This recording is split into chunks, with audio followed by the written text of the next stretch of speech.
Hello and welcome back, friends, to the 25th day of sketching together. It's Friday, May 29th. I don't know how the time has gone so fast this month, or maybe it's gone really slow for you. But it seems like with this nicer weather, time is feeling a little bit different. So today we are skipping around again. We're doing prompt number 10, which is draw a memory from your childhood. Draw a memory from your life, not your childhood, from your life. So it could be any memory.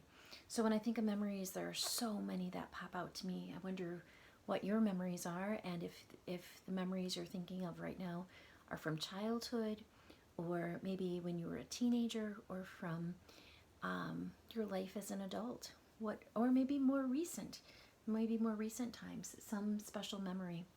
So when I think of memories, I think about being the time when I was probably from 2 until 8, when I spent a lot of time with my grandparents and my very young aunts and uncles. I have 14 aunts and uncles before they all got married. Now I have many, many more, but 7 on my dad's side and 7 on my mom's side. They are one of 8 children in each of their families. So I had a lot of very young aunts and uncles. My parents were the oldest in their family, so they had a lot of younger brothers and sisters. Okay, so today I was thinking about some of the memories I had from that time in my life and spending a lot of time with my grandma and grandpa and my aunt Kate, who was just 10 years older than me. So she she was 10 when I was born. So as I spent a lot of time with her, my grandpa had this really cool rock garden and steps that led down to the rock garden aside the house. And I always dreamed of making a fish pond. And so I thought, when she asked how would we do it, I talked about, and now she's 17 or 18. I talked about gathering up rocks and then laying tinfoil in the bottom, because I knew in my 7-year-old brain that it needed some kind of liner in it to contain the water. So I always dreamed of having a fish pond right there at my grandparents. So I made this really tiny fish pond and this really big koi, or maybe it's a small koi in a very tiny pond in a lily pad. So today I am going to get started on painting my koi in this fish pond that I dreamed about at my grandparents. So I've got my favorite watercolors here. I've got my brushes, and I'm just going to start painting a little bit.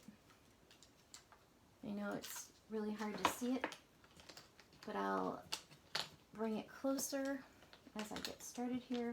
I'm going to use some dark colors. I love how koi are so colorful. So mine is going to be orange, and I'm going to try to get my orange as red as possible. So I'm mixing in some reds. I wonder what kind of supplies you've been working with, what you're finding works best in your little sketchbook here.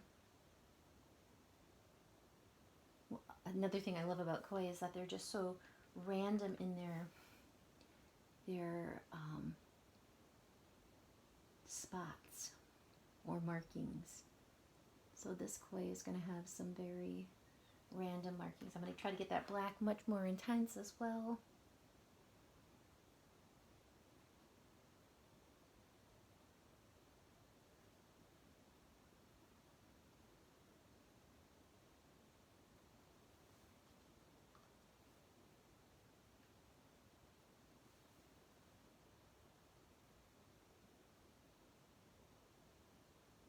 Well, yesterday was a very, very rainy, wet day.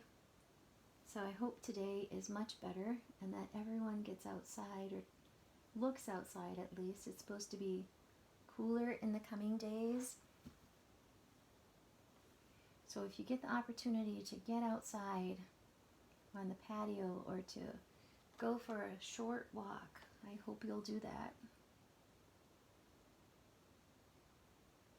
I've had a lot of house projects going on, so in between working at Oakwood and my house projects and the rain, there hasn't been a whole lot of time to get out and enjoy it. But when it has been sunny this week, I've really enjoyed seeing the sun or seeing you all enjoy the weather.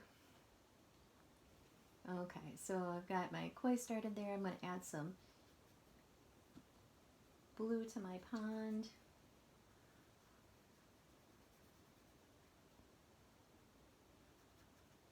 I'll skip the tinfoil today, so I won't put the tinfoil liner in, but that memory is so important to me and stands out to me as I travel through life. It's amazing the things you remember, the things that stick with you, and why. Why do we remember some things and not others? Sometimes when I'm talking to my family, my sisters, they'll say, "Do you remember that time?" And it was only in the last recent years, and I'll be like, "What are you talking about? I never did that," or "We never did that." And they will say, "Yes, we did." But take me back to 4 or 7 or 10 or 13, and I can recall it all. I wonder if your mind works like that too. If you recall those formative years of being a kid and all the world was such a wonder. Maybe that's why we remember it so well, because everything was new to us and everything was so important. And the older we get, the more memories we have to store. And they're not so new and fresh anymore like they were back then.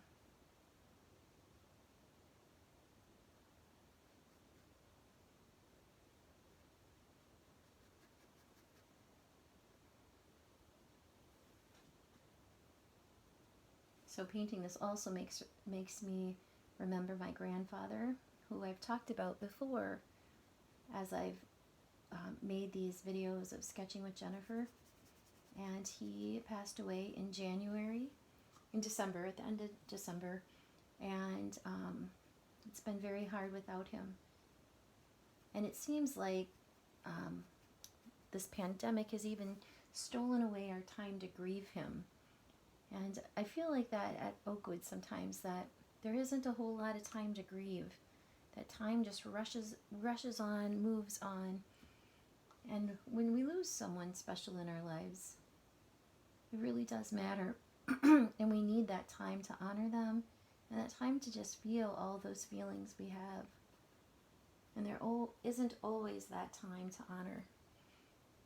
So I hope if you have lost someone, or if you're thinking of someone, that you take time to really feel those feelings you're feeling, those emotions you're having. And take time to honor your grief and your sorrow. And I know it helps me to talk about those things with someone. So if you are ever feeling overwhelmed, or if you're feeling like there just isn't time to talk about your grief, please give me a call. I would be happy to listen and talk with you.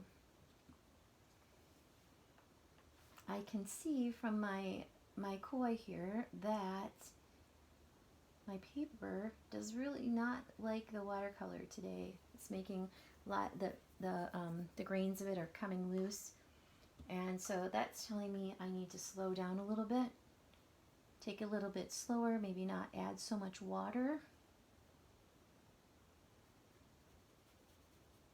I wonder if any of you are painting as well in yours and what you're finding. I love to watercolor. I think it's, people always say it's a really difficult medium, and it is. It definitely is. But I also think it's really forgiving. That, I feel like I made a mistake here, but I can go back in and I can rework it. I can add other colors as long as I do it now. I'm not so handy about changing it after it's dry. So if I work with it in the moment, I'm going to do a takeaway there. So I talk about takeaway with erasers. When you're working with watercolor, you can dab it up, makes textures. It also takes away and can easily fix those mistakes. I see one of my stones here is turning blue, So I'll dab the blue away. I still have some of the blue left there. Though also my brown is blending into my water. But that's okay. I'm going to go back into that. That rock will be bigger.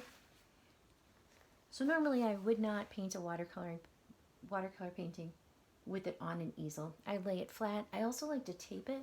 I like to use the blue tape it down because it gives me such a nice crisp border, and that's really fun to use. I love white borders, and so satisfying to peel the blue tape away and see what is left behind, and just that nice crisp border. So here is where I'm at right now with my koi. I love just those blacks and those oranges and whites together are just so amazingly vivid. So I'm going to stop there for today. I'm going to work on it a little bit after the camera stops rolling, and I'd love to hear what you're working on. So send me an email, jennifer.bethel@oakwoodvillage.net, or give me a call, 230-4324. I'm working lots of nights, days, and weekends, so if you don't hear back from me right away, I will get to your call. It does really matter, and I'm sorry it's taken a while if you left me a message, but I will get to you. Okay, thank you so much. Happy art making. Have a great weekend, and I'll see you back here on Monday.